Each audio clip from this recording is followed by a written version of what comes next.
It would take the company 5 days to arrive, so they need to act fast. Murderbot volunteers to take the aircraft to the beacon to activate it manually, and Mensa will be the pilot. Before they leave, Lee Beebe apologizes to Murderbot for thinking it's dangerous and kisses its chin because it's all she can reach. Moments later, the aircraft finds the beacon and searches for a place to land.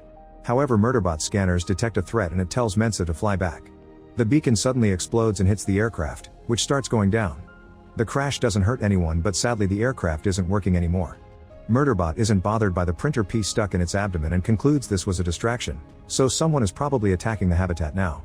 Mensa asks if it has copies of the repair manuals, but Murderbot admits it deleted them to download more shows because the aircraft had its own manual, which they can't access now.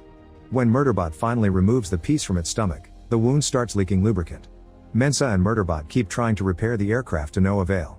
This causes Mensa to have a panic attack, so Murderbot plays an episode of his favorite show to distract her. At first she's skeptical, but the silliness does help her relax. Suddenly Murderbot starts talking in gibberish and collapses because of lubricant loss. Minutes later, Murderbot wakes up, thanks to Mensa filling him with lubricant from the aircraft. This means the ship and Murderbot have components in common and they could use fibers from its spinal cord to do the repairs. Following Murderbot's instructions, Mensa makes an incision on its back with a scalpel, then uses a wrench to crack the spine open. With another small incision, she takes out a fiber strand.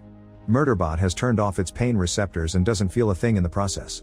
It installs the fiber and the aircraft finally gets to work again. At the habitat, Gure then notices that the beacon hasn't been activated yet and worries because he can't contact the ship.